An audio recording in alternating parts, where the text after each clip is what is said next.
China రాజధాని బీజింగ్లో red alert ప్రకటించారు. ప్రమాదకర స్థాయిలో కాలుష్యపు పొగమంచు నగరాన్ని కమ్మేయడంతో ప్రభుత్వం ఈ నిర్ణయం తీసుకుంది. స్కూళ్లకు సెలవులు ప్రకటించింది. ట్రాఫిక్ ఆంక్షలను పెంచింది.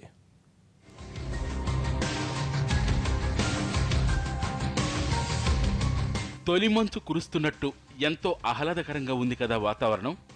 కానీ ఇది పొగమంచు కాదు, విషం. ఎక్కడ లేని రోగాలను తీసుకొచ్చే గాలది. బీజింగ్ నగరాన్ని గత కొన్ని రోజులుగా కాలుష్యపు పొగమంచు కమ్మేసింది.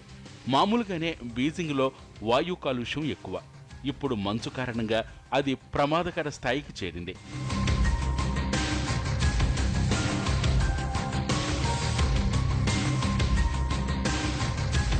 రానున్న 2 రోజుల్లో దీని తీవ్రత మరింత పెరుగుతుందని అధికారులు అంచనా వేస్తున్నారు.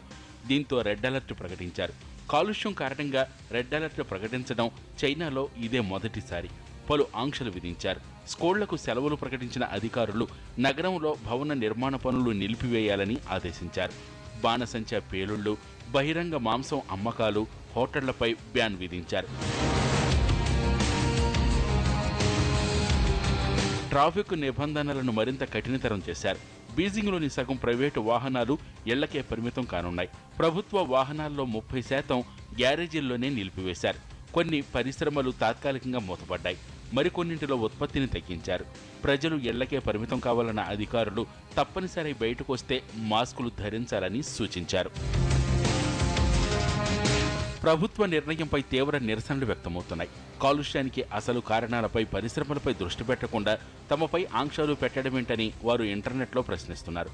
చైనాలో అతి పారిశ్రామికీకరణ కాలుష్యానికి కారణమవుతోంది.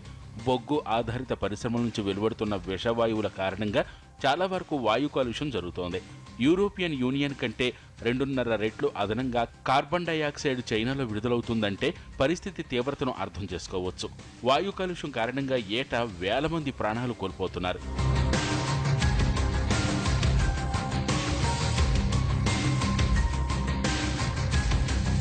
చైనాలో ఏటా 420 కోట్ల టన్నుల బొగ్గును వినియోగిస్తున్నట్టు అంచనా. వీటి తవ్వకాలు, విద్యుత్ కేంద్రాల కారణంగా బీజింగ్ నగరంలో పరిస్థితి చేయిదాటిపోయింది. దీన్ని కంట్రోల్ చేసేందుకు అధికారులు ఎన్ని చర్యలు తీసుకుంటున్నా ఫలితాలు మాత్రం కనిపించడం లేదు. పర్యావరణ సదస్సులో ఉద్గార వాయువుల్ని తగ్గించుకుంటామని హామీలు ఇస్తున్న చైనా అసలు ఆ దిశగా పెద్దగా ప్రయత్నాలు కూడా చేయటం లేదు.